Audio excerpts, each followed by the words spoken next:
Welcome to The Cleaning, a podcast about Apple TV Plus's new show Silo. Yeah. My name's Bubba, and with me, as always, is someone who I lovingly call, to their face, Jerk Face. It's Qatfish. Bubba, I always appreciate that you call that to me right to my face. Also, I can't wait to find out here. Look, you are uniquely able to provide insight on what it's like to leave home at 13 years old to start your very own career. So I can't wait for your feedback on that. Well, certainly. And what was sad is, just like Juliette, at 13, I left home. I wanted to join the circus, but sure enough, I ended up picking up trash like she did too. So very shocking. Listeners, we're talking about Season 1, Episode 4, entitled Truth. Juliette tries to gain the trust of Deputy Marnes as they work to uncover the truth about recent tragedies. Ooh. Gotta be honest, I'm not sure how much work Marnes did. His work was very questionable. Disclaimer right at the front. Yeah. If you've watched us by now, you know this, but if you're new to the podcast, there are going to be no spoilers, no book spoilers, no future show spoilers. Spoiler free. The whole way. For almost the whole way. We do have a book talk section at the very end where we have a couple book spoilers, but we'll warn give you. We'll give you enough time to jump out. On YouTube, we even chop it off and put it in its own video, so don't worry, you don't have to worry about that. Also, I normally say this at the end of our ratings, but I want to say it up top. Who cares what we think? We want to know what you think. If you have a different rating, if you have a different take that's just as valid, just as important, we want to hear it. Write to us on our social media platforms, on Twitter, Instagram, Facebook. It's all at PHQ. That's the word double, single letter P for podcast, HQ for headquarters, at PHQ. If you're on YouTube, you've given us so many great comments. We've got a lot of great feedback we're going to get to near the end of this podcast, including spoiler book talk feedback, which we'll have at the very, very end. So thank you so much on YouTube. Go down on those comments. Smash that like button like you're Marnes smashing a suspect. We need smash the subscribe button like you're smashing the bottle if you're Marnes. And don't worry about insulting us. Bubba does it to me throughout the majority of the podcasts. So don't limit it to the podcast. We love it. No. Qatfish, all right, because Bubba, of that. Let's get to it. Yeah. Hey, how about I go first this week? I'm going to go crazy. Oh, wow. And I'm going to give Episode 4 of Season 1 of Silo, entitled Truth. I'm going to give it 8 double M's out of 10. Wait, double M's? This episode, we had two versions of Menacing Marnes. For most of the episode, we had Menacing Marnes beating up people who may, or most likely may not, have had anything to do with Mayor John's murder. Well, I'll tell you one thing. That chair had nothing to do with it. Well, the chair he smashed had nothing to do with it. That's what you think. Who's to say? Who's to say? We know how important chairs are. He smashed it mainly so child Juliette could fix it. But anyway, at the end of the episode, we had somebody menacing Marnes, and that didn't look too good for our favorite deputy / actor who's on every TV show ever made. So 8 out of 10. If you know me, yes, in the book talk, I'm going to have a couple of book spoilers / another rant, because I just happen to like certain things better in the book than in the show. If you're a book reader who's watching the show and like the show better, write to us. Go down on YouTube. Tell us. We want to hear from you. Now, this episode, I'm going 8 out of 10, but it was shocking even in the negative aspect. So I didn't go 10 out of 10 because something were shocking. Probably the biggest shocking thing is last week. In last week's episode, where we worked on the generator, there was that surge right when we took the generator offline, and everybody gathered in the cafeteria to be safe from the power outage. They saw an image on the video screen of green grass and a blue sky world, and we didn't talk about that at all this week. Now, I know we'll get to that in Season 3, Bubba. Don't worry about that. Well, I was going to say, I know this episode takes place right there. The mayor has just passed away. Yeah. But the fact there's no grumbling, the fact that it's not mentioned at all, that, hey, the outside world, which always looked like a toxic hellhole, suddenly looked green and luscious. Nobody mentions it. That's shocking. Juliette, our hero, and I say hero, maybe in quotes, hero, she was not very nice. That's not how you begin a career or a new job, by pissing off your coworkers. She is nicer than Marnes. At this point, yes. And let's talk about that. For weeks on this show, we've heard, Judicial, they're menacing. They're the big bad guys. They're the big bad guys. They're menacing the mayor. Well, let me tell you, when it comes to menacing, they ain't got nothing on Marnes, whose behavior literally makes me think the Silo residents need to defund the police. I mean, this is some craziness. So I did enjoy most of it, and once again, I do have problems. I'll mention that in our big episode rundown, but 8 out of 10, I still think we're on a good path, even if the book reader in me wishes a couple of things were different. I'm still on the journey to the down deep in the silo. Qatfish, what about you? You were kind of high on the first 2 episodes. You were down on episode 3. What is your rating out of 10 for episode 4, Truth? Well, Bubba, it just keeps getting better for me because I'm going to give this 5. Whoa. What I like to call double Bs. Double Bs? Yeah. Double Bs is what people use when they're like, we need to pad this episode out. So let's tell a boring backstory. Whoa. I knew you didn't like kids, but down. There was a lot of time spent in this backstory, which really didn't give us any more information than we didn't have already. We knew that she left when her mother and brother died. We knew that she was down below. I didn't really care for it, and I thought it padded out the episode. I really didn't think, much happened in this episode. I mean, they didn't even care about in this episode. With Juliette, when she usually needs to find a clue, we know it's important because it takes her a minute to find that clue. She's got to go down the rope or she's got to pull that string. It only took her 10 seconds tonight to pull that string. I mean, she went to recycling, a dead end, maybe not. Okay. We'll see. Qatfish, I'm with you. That backstory was almost shocking in for how unshocking it was. Well, I guess what was shocking is how you expect a family and a 13-year-old girl leaving her father behind. You expect it to be more emotional fireworks when it was kind of just they were both defeated. And so we'll talk about it. But definitely interesting. He was happy to give up on his kid for sure. But I mean, other than sort of that, and I guess it kind of teaches her pain. Just most of this episode to me felt like filler. And I'm still high on the series. I just feel like, they kind of came out gangbusters and now it feels a little bit slow to me. And as we go through, there was a lot that happened and I was like, Well, how about this, Qatfish? Normally in all these ratings, you've actually added a little thing to your rating where if they use any, what I would call generic future talk or dystopian post-apocalyptic fiction talk, you kind of ding them a point. I dock them a point. Was there anything in this episode? You got to say, Bubba, it started as a 5 and it's ended as a 5. So that's congratulations. No, I think you need to bump it up to 6 because they didn't have any deductions. Again, listeners, who cares what we think? We want to know what you think. Please tell us. Tell us. Your opinion's more important than ours. We're just two silly people who don't have anything better to do on a Friday night than to record a podcast. Qatfish, before we get into our big, meaty episode breakdown, what is the judicial debate for this week? Well, we got some real serious ones this week, Bubba. The first one is based on his crazy reaction to the death of the mayor in this episode. How long has it been since Marnes got some? Oh, can I say forever and mean it? There are 10,000 people in the silo. Like a lot of people would say, boy, it's hard to meet people in a big city. And big cities have more than 10,000 people in them. And, they have to be within your right age range. I have this big, long theory that I've mentioned on other podcasts about how there's so many attractive, wonderful people in the world, but everybody's makeup only makes them attracted to certain people. So I'm going to say Marnes. We never hear him mention anything about a former wife or a former fling. So I'm saying maybe he was one of these guys who fooled around a lot in his 20s. And now that he's not in his 20s, it's been that many decades since. So let's say he's in his upper 50s, maybe. So 30 plus years. That's what I'd say. What would you say? I'm saying the same thing, only my backstory is different. Tragic death of a wife. Oh, for Marnes, he had a tragic death of a wife. Yeah. Well, this will bring some interesting things we can talk about in book talk about the character Marnes, but we won't say it next episode we'll get 30 minutes backstory on Marnes.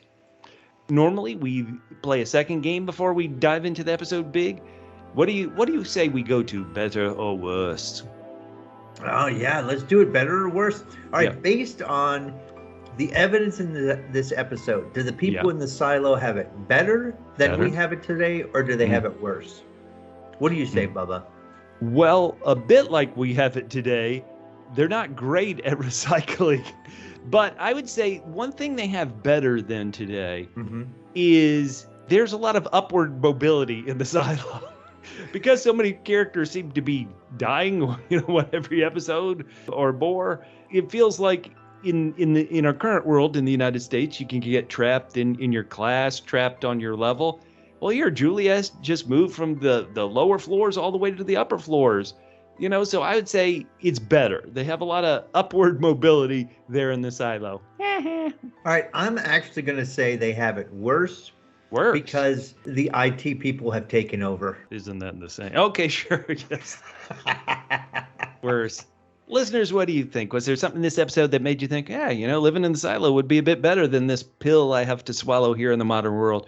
Or was there more stuff in the silo where you're like, can't I just throw it out and not have to worry about somebody telling me if I can throw it out or not? Do we have it better in our modern world? Hey, write to us, write in the comments here on YouTube and let us know. Qatfish. Let's go ahead and why don't we, when we go into our big episode breakdown, why don't we deal with the flashback first, since I think we're both a little lukewarm is a kind way to describe how we feel about this flashback. Yeah. I think it begins interesting and fascinating. It's like we're watching a girl, Juliette, we can realize rather quickly, and her brother is in trouble. And we've known from previous episodes that her brother died real young. He's in a life-threatening emergency. We're like, oh, wow, this is it. And then there's a little shock. I keep talking about this episode having positive and negative shocks. I thought this was a positive shock. We knew the brother died, but here he lives. And it seems like, okay, and the parents were happy and they saved the son. So I did like this very first flashback. What about you? I did, except for what happened right afterwards. You mean the next flashback, yeah. So we see him being saved, and then we find out almost nothing about how the mother and him died? We gotta, we're only on episode 4, apparently. Yeah, I did. That was odd. Very, very odd. The show, as I've mentioned sometimes in the book talk and the spoiler talk thing, the show really likes viewers to almost puzzle together things on their own. And so we saw her brother get saved. Then the next time we see him, it's a while, in that scene before you totally realize, oh, no, this is after everything went to hell. Yeah, that they're dead. Yeah. And, I mean, if you're going to give us that, I don't understand why that's a big mystery. We find that piece out later on. That's the thing. They spent too much time on this, not telling us really much. Well, I guess the big thing maybe, and this is an odd way to get it across, but the big thing we do learn as viewers and people new to this story is that when a family member dies, what really is supposed to happen is all of that person's possessions need to go to recycling because we gotta reuse stuff. We got limited resources of everything. And so if they had sheets on a bed, that needs to go to recycling so somebody else can have sheets on their bed. And it's a cold world and it's a hard world. Juliette is like anybody. Wait a minute, these are my brother's things, and I've got my brother Jacob, and I've got to immediately just hand him over. I mean, it's tough. So I guess we learned that. I also have to hope that when it goes down the chute, it's not followed by something heavy, since they basically just throw it down a hole and it all crashes at the bottom. Are we maybe learning clues about George's death? Yeah. Did George go to recycling, if you know what I mean? I'm kidding. But, the big thing is if you are an early teen, like 13 at the most, Juliette, this is just a brutal existence, taking your mother and brother's things to be given away. Now, the manager at the recycling place is actually nicer than her dad. The manager's like, listen, if you want to keep something, you can. And she does keep this little animal stuffed creature that her brother had. And then her dad made her do it. Right. And the manager says, where is your father? And I wanted her to say, somewhere off being a bad father. Well, no. He was being a bad father kind of everywhere, on every level. Right. Right. But just to let the guy know, wherever he is, he's being a bad father. Now, back at her home, Juliette is fixing a broken chair, also cooking her own meal, like she's been abandoned. The dad, I guess we're supposed to take from the first scene that, he and his wife, they could accomplish a lot together. They saved Jacob's life there in the first scene. But now he's just broken and he's the worst. This is so great. As the child, she says, I shouldn't have to do this. And as the adult / the parent, instead of saying, I know this is hard. We have to struggle through this together. He says, neither should I. Well, thanks a lot for your focus on me. Whoa, was that crazy? So he says this terrible thing, and he's kind of loud. They're not pleasant with each other. I guess if I was talking about fireworks, this is kind of the biggest emotional firework. But after that short burst, her dad, he's suddenly like, oh yeah, I'm a dad. And so he's like, I got to go back into dad mode, and knocks on his door, and he's like, hey kid, whatever. And this was just an epic fail. I mean, this was pathetic. No, come on. He gave her good advice. He said, not everything can be fixed. Right, because she's trying to fix a chair, I guess foreshadowing what we know she'll become in Mechanical. Just an awkward thing. I mean, the whole scene is awkward. Maybe it's very real. Everybody reacts differently. And right. So we're seeing two characters react to this differently than maybe the traditional norm of this is, but it is tough. No, Speaking of tough good. Qatfish, yes. why don't we talk about Peter Nichols? The actor is played by Peter Nichols, the character, is played by the actor Ian Glenn. As we all know, he is not from the United States, and it seems like he's trying to affect an American accent. This is kind of the second time we've seen him talking. What do you think of Ian Glenn's American accent after 2 weeks? Again, as you said the first time we brought this up, maybe it's just because I've never heard him speak right in an American accent, but it just sounds so weird. Well, I kind of had the different effect. Okay. And I'm not saying this is right, because even in my head, I'm like, this can't be right. But I think hearing it for a full episode, because these flashbacks come at regular intervals in the episode, somehow I just got used to it. And I was like, oh, okay, well, that just happens to be how he sounds. So I never did. Listeners, what do you think of actor Ian Glenn? I think many of us know him. I on the show, I always talk about Game of Thrones. Apologies, but the book actually always made me think of Game of Thrones, so that's one of the reasons why it always comes up. So what do you think of his accent? Please reach out to us, Twitter, Instagram, @PPHQ. This is an ugly home life, even in these short scenes. Juliette's had enough of this. She packs her bag. She goes down to Mechanical, where things can be fixed. Oh, Bubba. Wow. Yeah. And not their relationship, though. Never, ever. I guess this shows maybe how we understand Juliette stole that infamous heat tape that keeps coming up even in this episode, is that she finds a way to make the things she wants to happen. So she goes to a younger Walker here, I guess 20 years ago, and she's got a note from her dad saying, please take my daughter into Mechanical. Now we find out that her mom was from Mechanical, so that kind of explains why she would want to go there. Walker, I guess, rather than bust her immediately for this terrible note, says, okay, you're on the scavenge team. Go meet up with young versions of Knox and Shirley, characters we'd seen last week in the Generator episode. Well, what's funny is, after the fact, it really doesn't make any sense, because Walker kind of gives her a hard time. Instead of saying, if you knew she was going to be like, oh, I'll tell her dad, like, sure, we've got some work for you. But no, initially she's like, no, we don't got nothing for you. You can't do anything down here. You're from the fancy pants upstairs. It makes no sense if she's going to what if Juliette was like, you're right, I'm out of here. I'm going to go down to sewage. Well, how about this? After all this, Walker gets her dad down there. They're talking about, hey, you forged this note, yada, yada, yada. Her dad's like, are you happy, Juliette?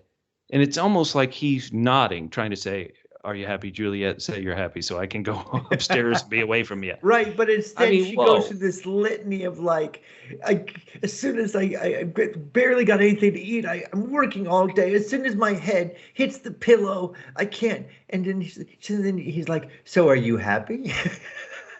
Listen, as long as I don't have to think about Mom or Jacob or me, yes, of you. The thing about Juliette, where, she is like, I am valuable here. We see her stubbornness that we've seen, will carry throughout her whole life. She's almost a bit cocky, you would say, and you see how that carries her whole life.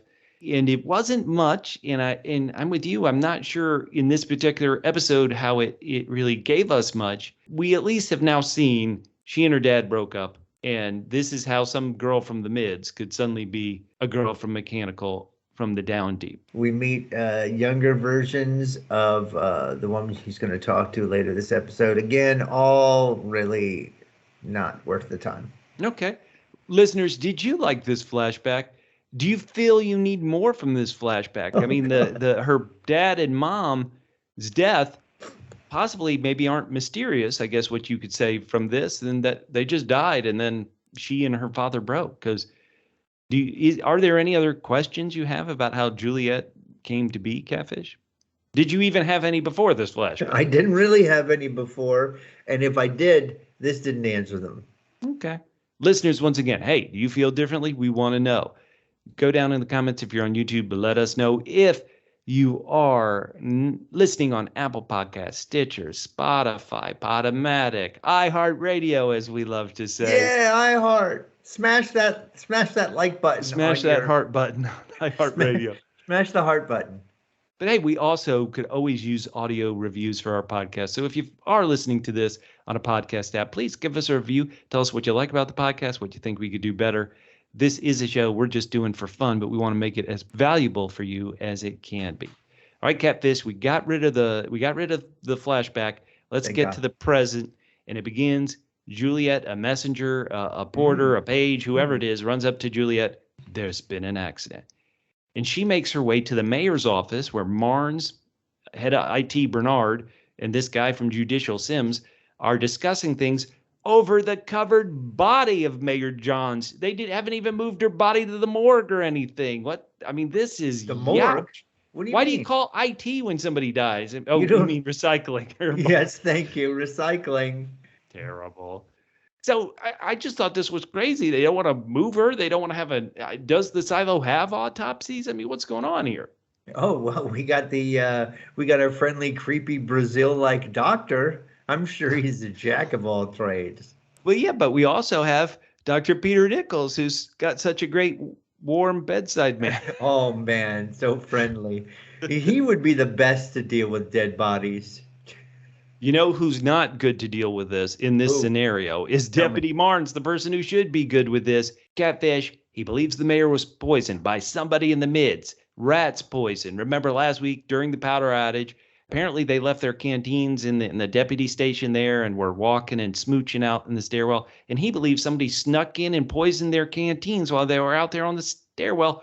He's not doing well, man. He's doing well. He's gone batshit crazy.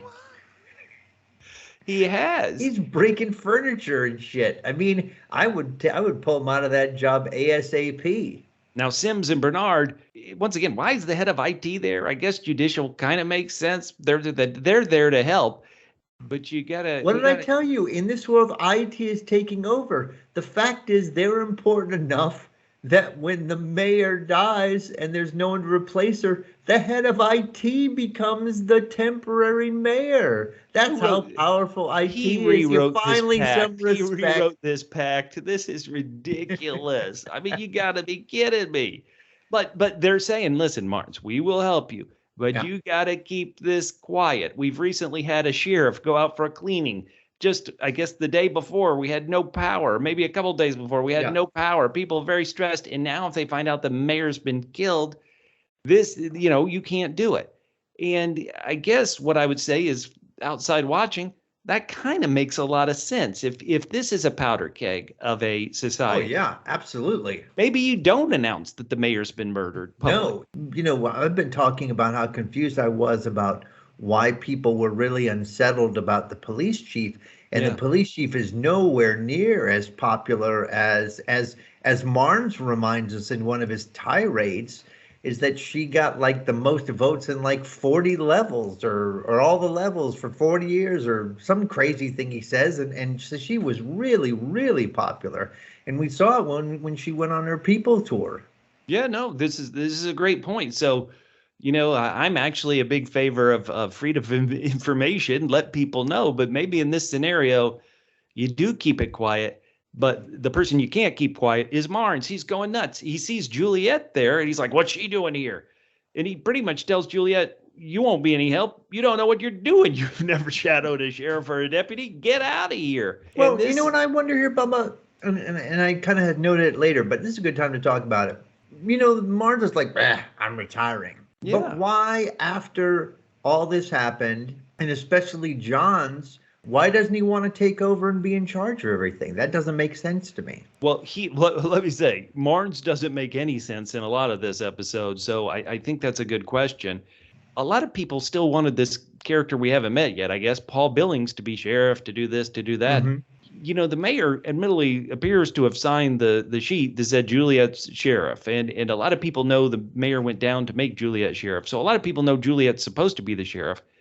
But couldn't you just say, in this instance, Juliette, the mayor never filled out the paperwork, or this is a crisis, you just hang out for a bit? But Bernard apparently sent a porter to go get her. Just objectively, I have an understanding for that. I think Bernard sees that he could use Juliette as a puppet. He couldn't use Billingsley as a puppet. That would be Judicial's puppet.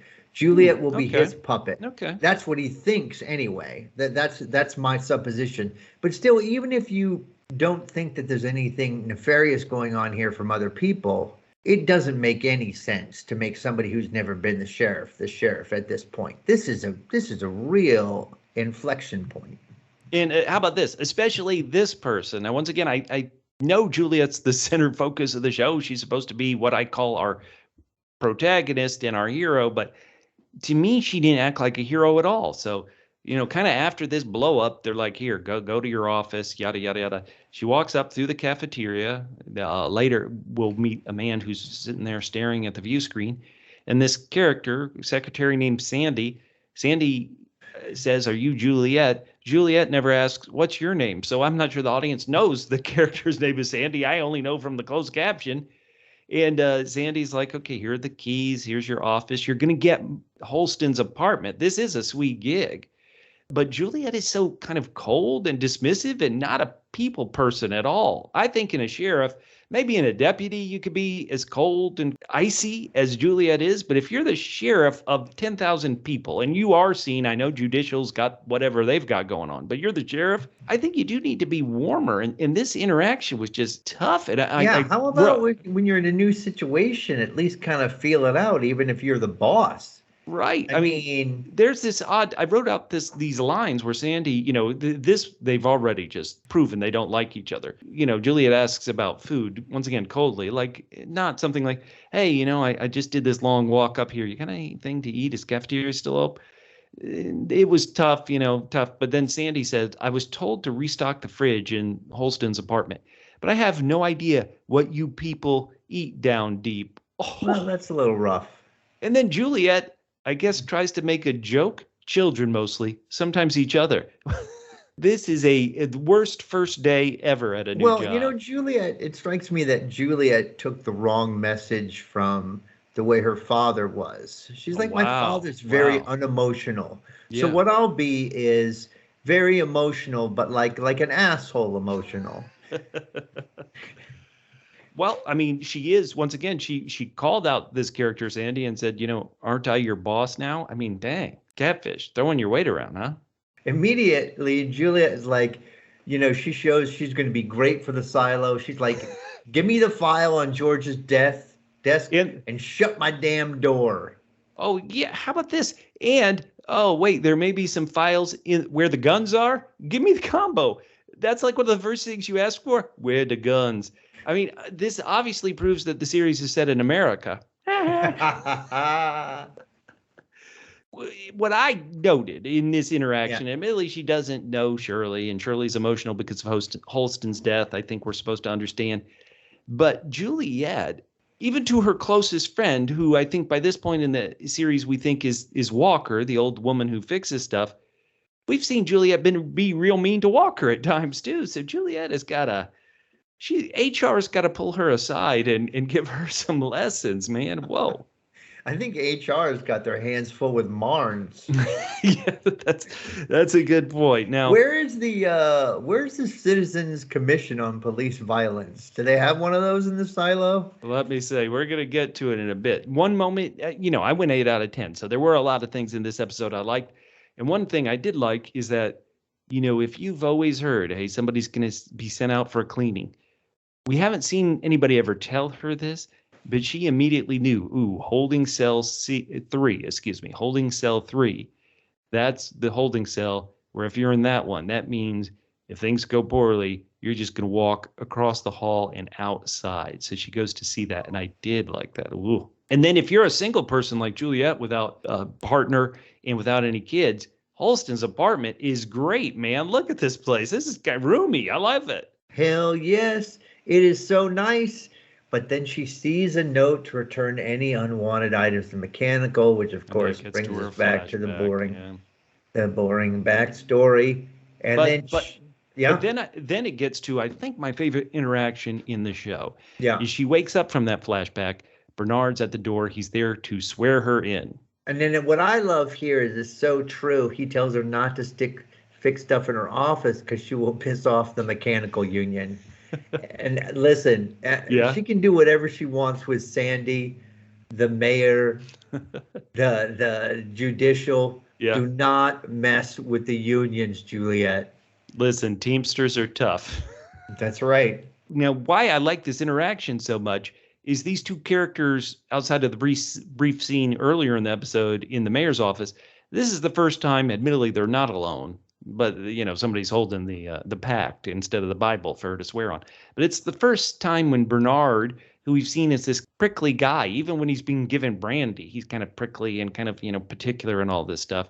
And Juliette, who is definitely particular and prickly in the same way.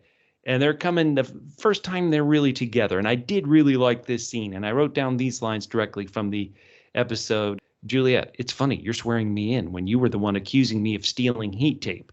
And then Bernard, I don't know what he's going to do. Like, I'm thinking, because he's so prickly. And so at times he's kind of menacing. He takes a couple steps towards her. And I'm like, what's going to happen? What's going to happen? And he just flat out asks, did you steal the tape? Juliette, no.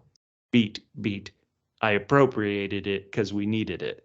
Yes, another joke. Oh, she's slinging them left and right, Bubba. Hey, I'll be here all week, folks. Yeah, Tip right. Your bartender and waiter. So Bernard comes clean to Juliette. He's like, look, okay, I didn't support your nomination.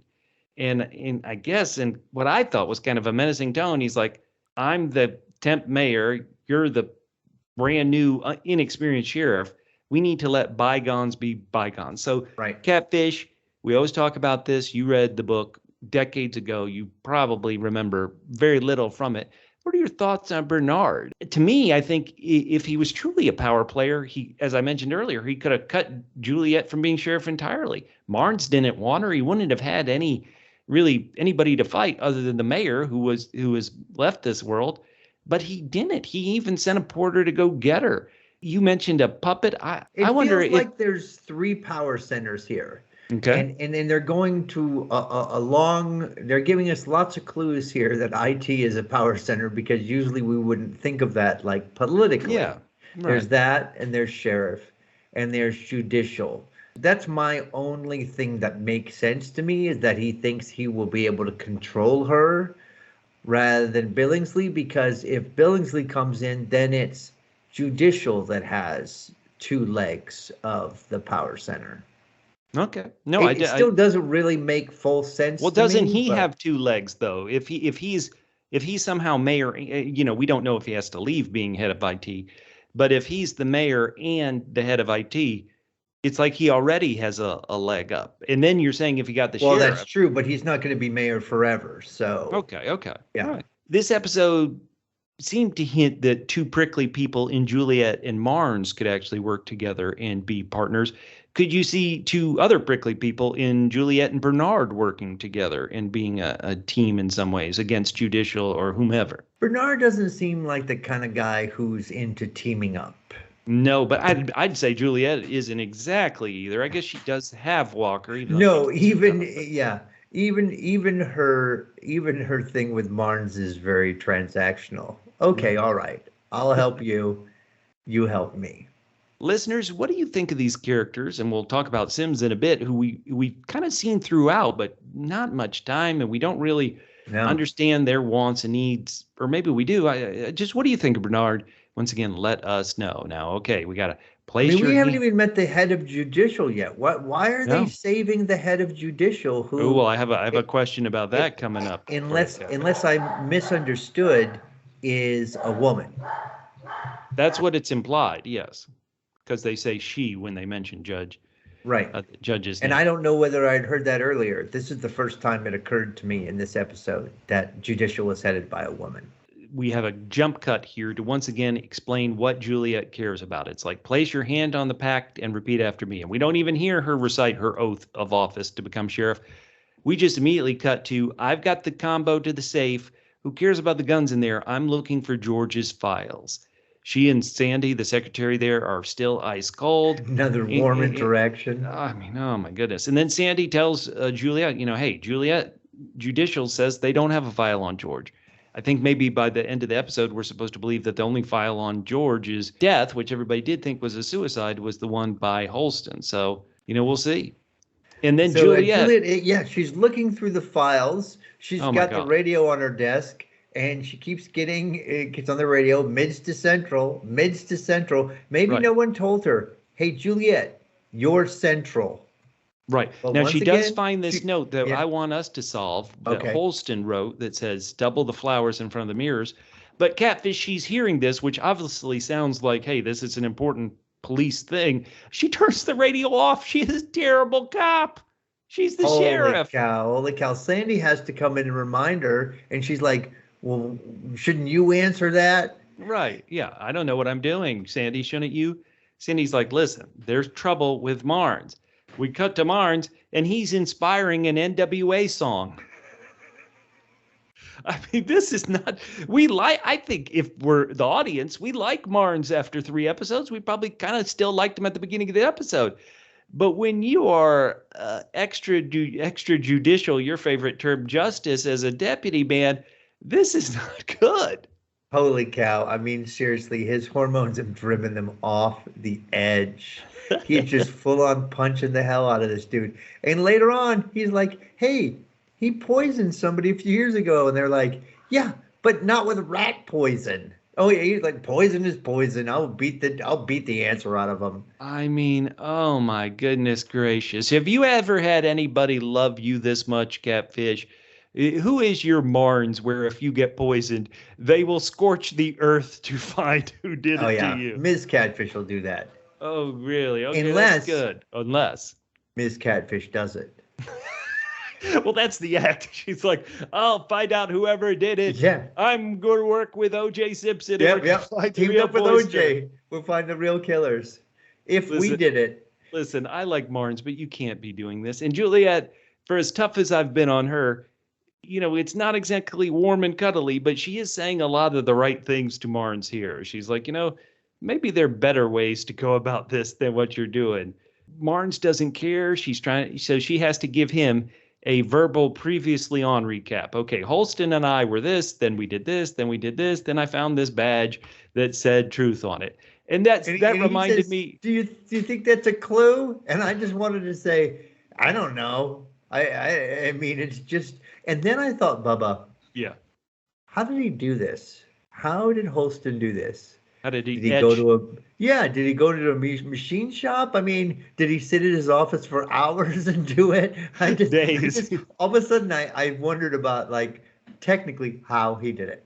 Well, how about this? Last week, I was saying Juliette's going to be a terrible sheriff. It was Deputy Hank who flipped the badge over and said, hey, there's a clue here, the scribbled word truth. The way that badge got to Deputy Hank is that Marnes found it, walked it down several flights of floor, gave it to the mayor. Then they carried it down, who knows, hundreds of flights to give it to Juliette. Neither of them flipped to the backside of the badge and said, oh, look what Holston did. He really screwed up the backside of this badge with word truth on it. We got cops who don't notice anything here. A lot of good policing going on in this episode. But Marnes and Juliette, this prickly pair, they come to a pact themselves. You help me find out what happened to George. I'll help you find out what happened to the mayor. And then, first stop, the reluctant buddy cops. Hey, it's Lethal Weapon, all the mismatched cops you've ever seen in entertainment. They go down to, we got to talk to Patrick Kennedy's wife. Marnes, you are so bad. Patrick Kennedy's wife's been dead for over years. I mean, come on. Oh, Marnes, no, right. She's the one who poisoned. Right. I mean, come on. It's been dead for years. Marnes makes a nasty wisecrack to Patrick. I mean, Holy cow. He just, Bubba, I think you're right. We need a body cam on this guy, and we need it on him stat. We need someone monitoring 24/7. Take his badge, put him in a holding cells till he can calm down. And I'm getting that logical advice from other TV shows. That's what they do when a cop goes crazy. They're like, take his badge, take his weapon, put him in a cell where he can't do himself or anybody else any harm. I mean, this is crazy. Now, Juliette asked the question, which I think is a smart question. She's like, you guys both had canteens. Are you sure the mayor was the target? And Marnes is like, well, no, I'm not really sure. She didn't have as many enemies as I did. And we can see why at this yes, point. Yes, we can. And then Juliette uses her very relevant experience in mechanical to lecture Marnes about police work. Marnes. So I thought that was incredible too. There's a point later where, Marnes, who's also probably had a little liquor in him, don't you think? And Juliette knows about that, where last week she got sent home by Knox last week, sent her home and said, hey, shower and sober up and all this stuff. Juliette finally gets Marnes home, and then she says, do I need to put a guard outside your door to protect you? And I thought, protect him? How about protecting the people of the silo from a violent cop? So true. But Marnes is like, no, I don't need protection. I've got a shotgun. Oh, boy. This is another sophisticated attack on the United States gun laws here, huh, Qatfish? I got a shotgun. I'll be completely safe. Here's another thing. So we've talked about, like, when the deputy and Mayor Johns, when Marnes and Johns go down, it's like a whole trip. Yeah. But no, Juliette makes a quick run down to the recycling center on level 20. Yeah, to talk, and she talks, and then she's immediately back. At this point, Bubba, the travel up and down the silo is a little bit more believable than the quickness of the travel in Game of Thrones. Oh, in those final seasons, or the first season if you're a close watcher of Game of Thrones, episode 2 to 3. Somebody makes it from Winterfell to King's Landing in a day. Sticklers of travel times. Well, sticklers. How about this? Marnes has made himself, and this is something you're an expert on, Qatfish. He's made himself a big bag. He's gonna do a little boxing, take his frustrations not out on perps, but on the bag. Qatfish, spoiler alert for your personal life.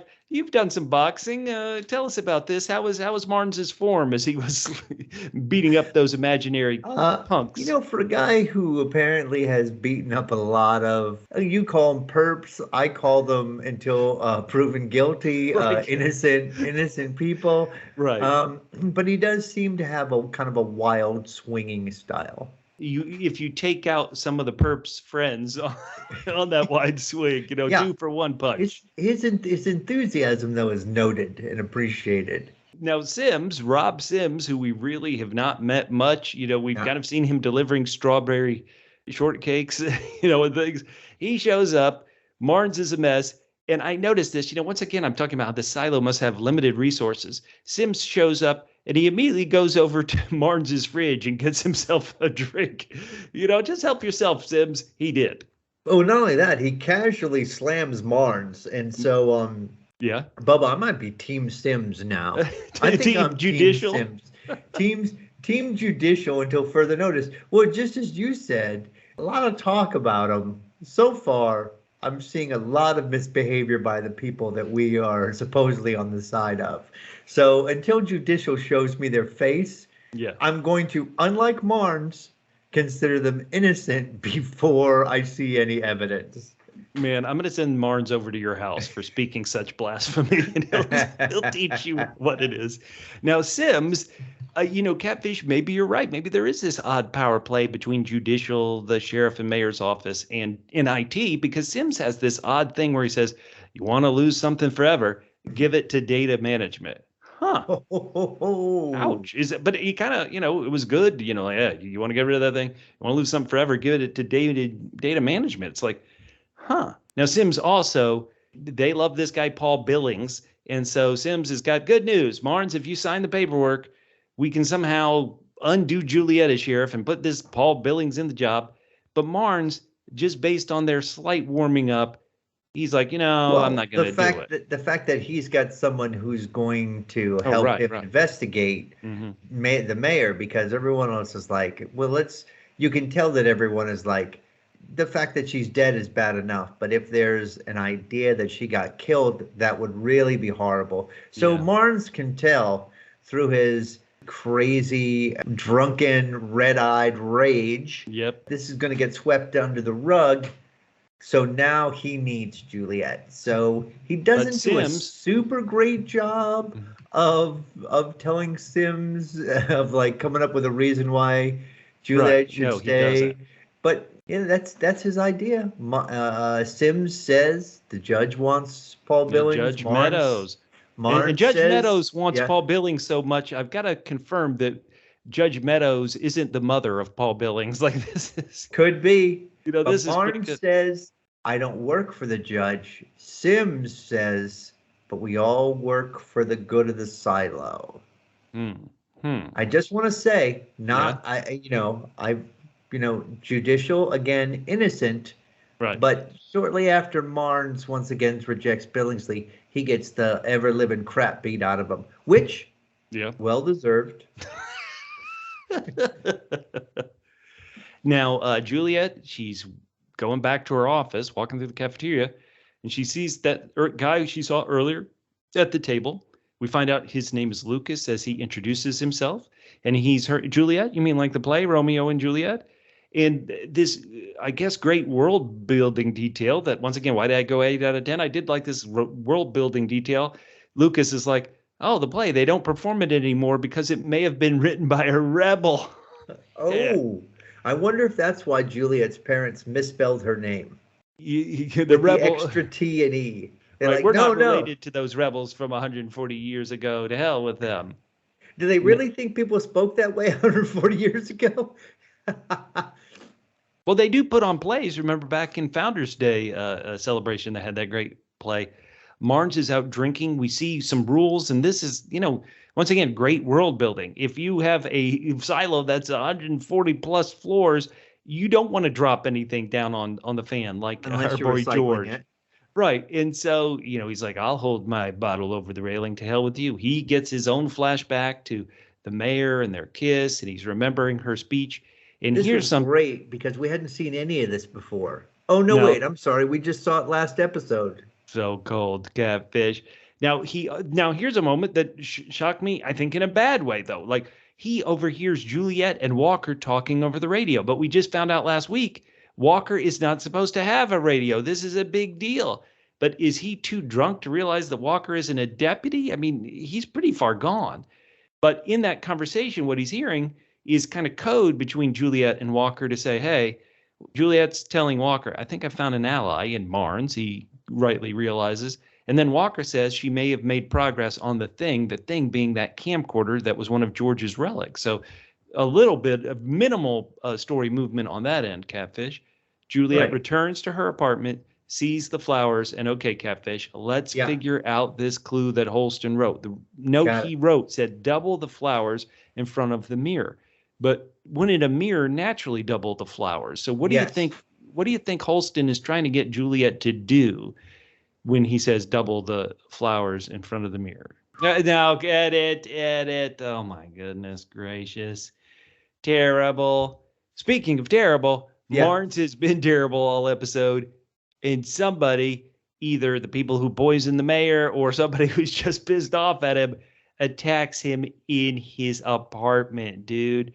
It's a battle royale of butt kicking in the dark.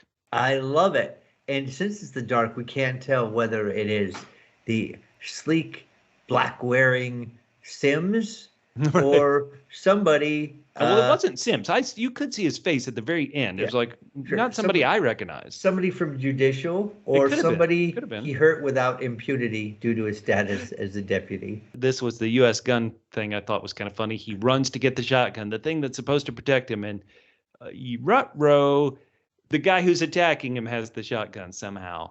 Well, the other thing, Bubba, I thought too is when you first mentioned he had a shotgun, I was like, shotgun's not really great for close quarters. No. Well, it's great for not being the best of aim, that's for sure. But well, true, and it's good for threatening people. But in close quarters, really feels like you want a handgun, maybe even a knife. Something like that. Well, Marnes is left at gunpoint, not in a good place. If this person wants to, they could kill him, or they could beat the living snot out of him and teach him what he's been doing to everybody else. We did, I guess, have Juliette's mother and brother die in this episode, but all these first 3 episodes ended with a death. What do you think is going to happen to Marnes? Is he 4 for 4, or is he just going to show up next week missing a few teeth and a couple of black eyes? Bubba, again, I keep coming back to the fact that he is listed as a guest star, which makes no sense to me. I mean, obviously we had, when we had Sheriff's wife, they were in the credits. Yeah, Rashida Jones, right. And now, of course, they're big names, but still they were in the credits. They weren't listed as guest star. They showed up in the credits.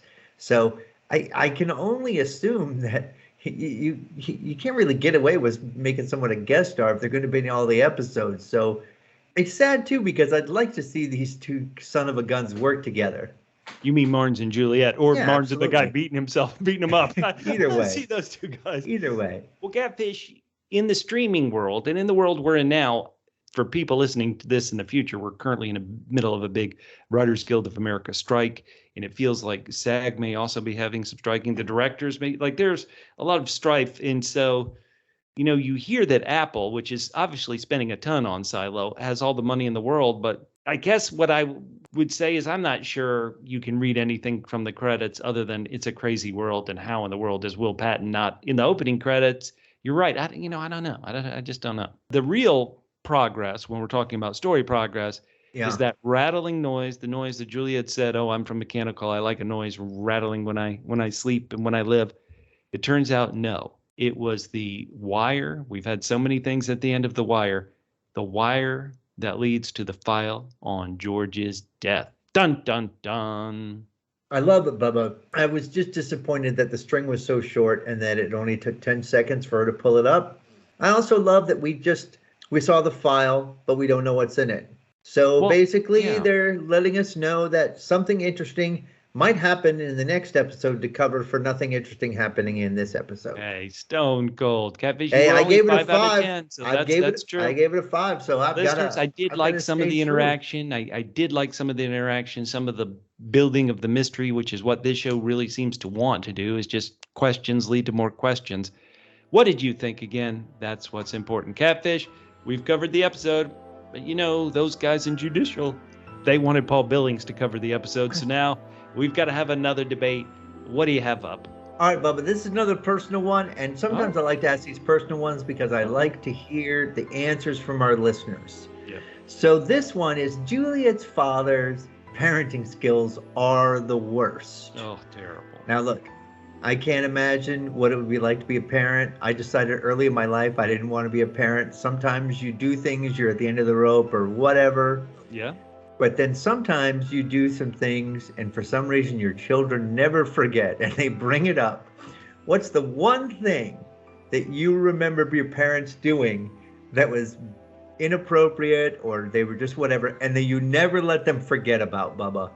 Wait, that I never let my parents forget about? Right, something you remember from your childhood that your parents did that you remember that you always remind them of. And they're like, yeah, that wasn't, whatever. That wasn't No. This is the one that, there's a quick story, and I actually think I've told it before. This is the one my mother hates that I tell. I was a young boy, and it was my birthday. My birthday is November 2nd. Everybody buy me presents. But one thing you should know about November 2nd, it's 2 days after Halloween.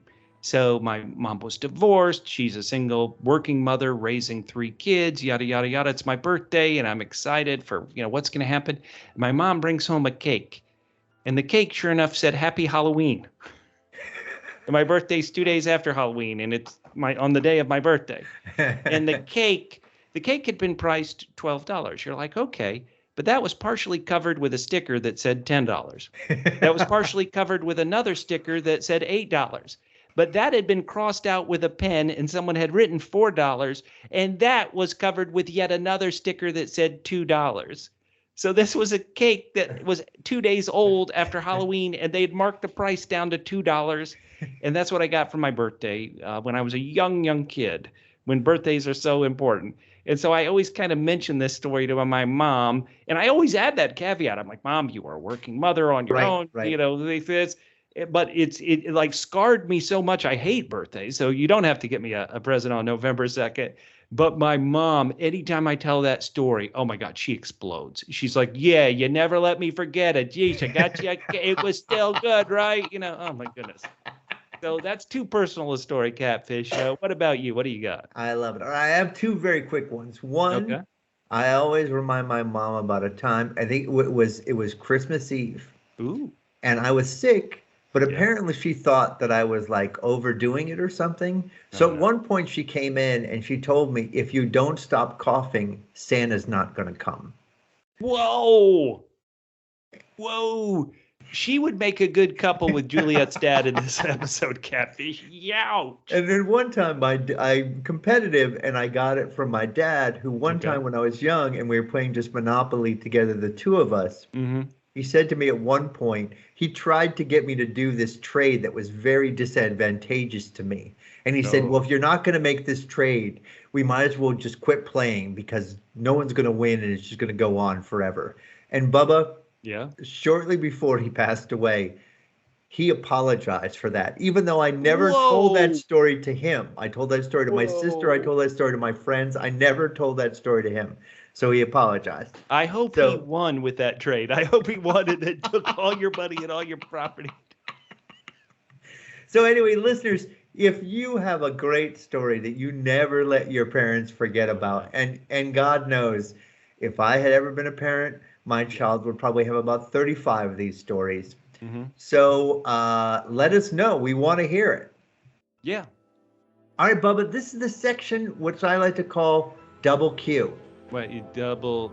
I think I know what that stands for, so I will not respond. Of course, it's Qatfish Questions. Ugh. I only have one question tonight, Bubba. Ooh. And it's sort of leading into... you can answer it straight. Don't assume that has anything to do with the way I'm feeling about this show. Oh, no. The question is, what was the last show you watched that started strong and then you ended up hating? Qatfish. Now, how can I not read into anything? You were giving like almost near perfect 10s to one of those first two episodes, and you liked the second one a lot. Now you've been, really tough on these last two episodes. I feel bad that you're not, I have trouble with it too, as I joke through the podcast, and I'll mention more in the book talk spoiler section. But I will say that I didn't end up hating, but I really thought Lost had a couple of moments in the first season, the second season, even maybe the third season, where I'd watch it and I'd go, wow, that is really brilliant.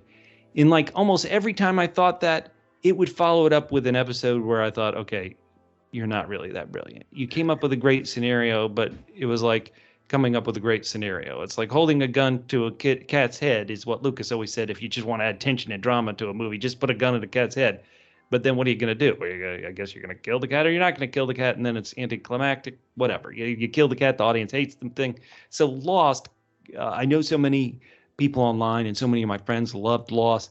I really had a kind of almost love-dislike, once again, not hate relationship the whole way through. And I did watch Lost the whole way through. So that's the one that first comes to mind with me. How about you? Well, I watched this show. It's on MGM Plus, but they had the whole first season on Amazon Prime called From, which is I've heard people love From, which is very Lost-like. Oh, there you go. Yeah, the setup is people end up like stuck in this town, and they have to hide at night because these human-like creatures come after them and kill them.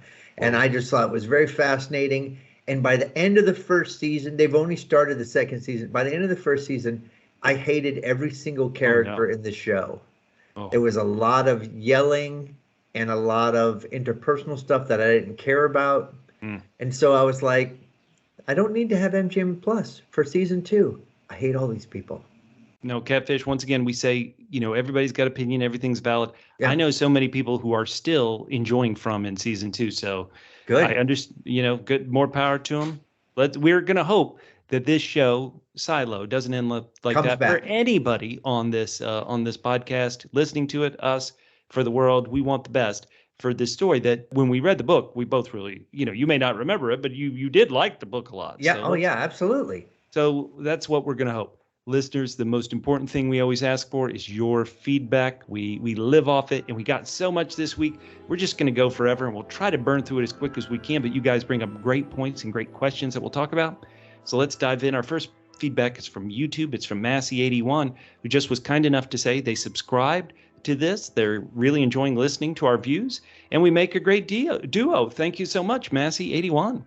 I love it. Thank you very much. I believe I mentioned the Abbott and Costello part, and I know which part I am. I'm the dumb guy that the other guy's upset with all the time. Peter Connolly said, second episode was pretty good. I give it a 7. Just had a thought while I was watching it. Given their lack of different material for clothes, wouldn't they all be wearing basically the same outfits? I noticed the sheriff had a white T-shirt on under his uniform. Seems unlikely they would have white T-shirts available. It's interesting. On the third episode, said, I agree with Qatfish. The generator part seemed to go on for half my lifetime. I give it a 6. Wow. Well, this is what we talked about last week on that third episode with the generator fix. Some people either just did not get into the generator, or people like this next bit of feedback. Mario on YouTube loved it. Mario wrote, the generator was great. It's a TV show.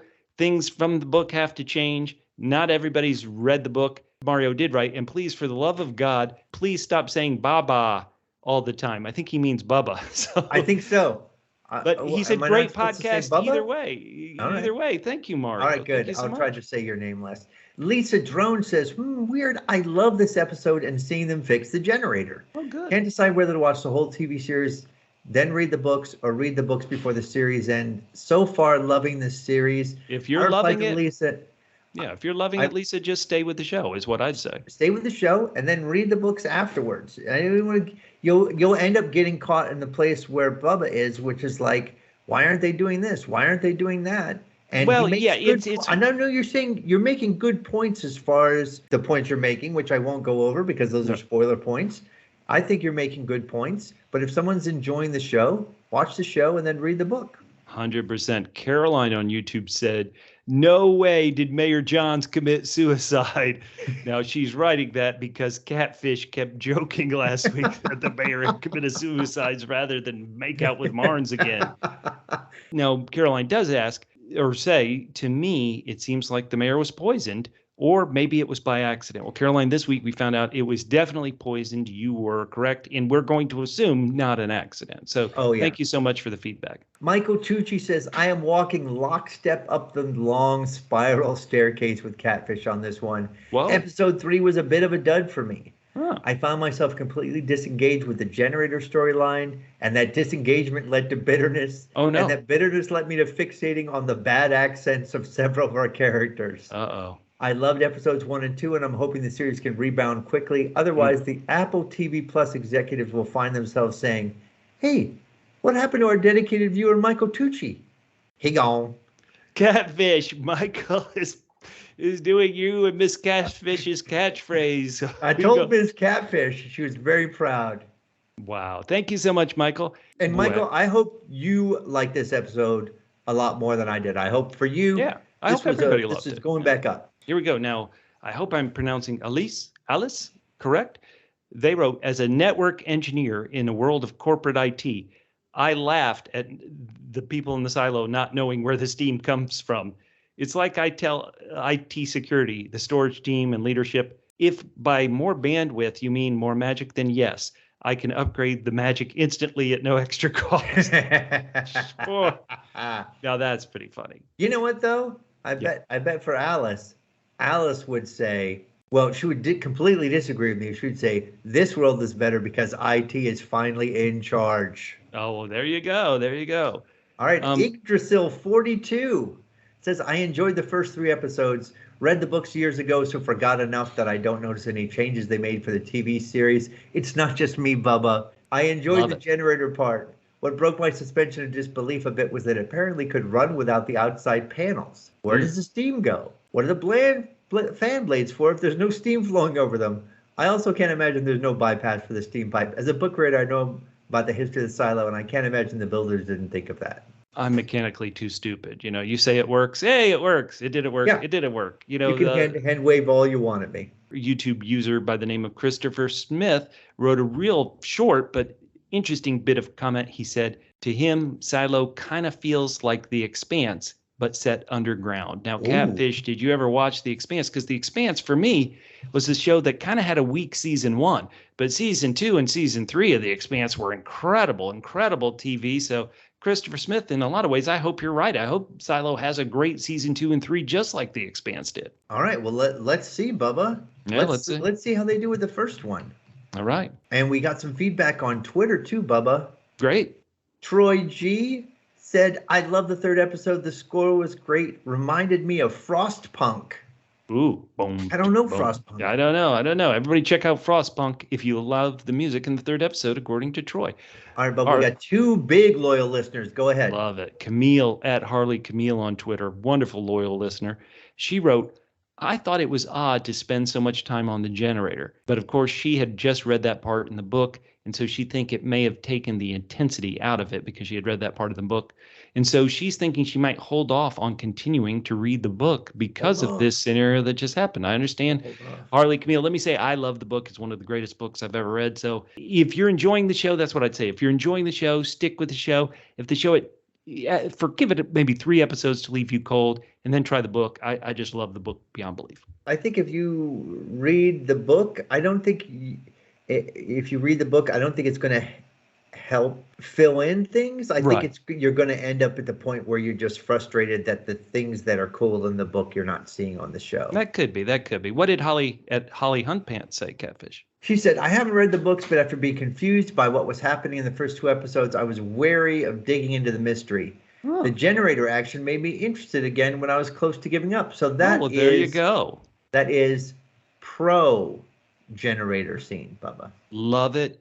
Holly, great friend of the podcast, occasional host here at the podcast too, at Huntpants on Twitter. Be sure to follow her, follow Harley Camille. All you guys, just great feedback. Keep giving it to us. It is the life. It is the steam that we don't know where it comes from, but runs the generator of It's the lifeblood of our podcast.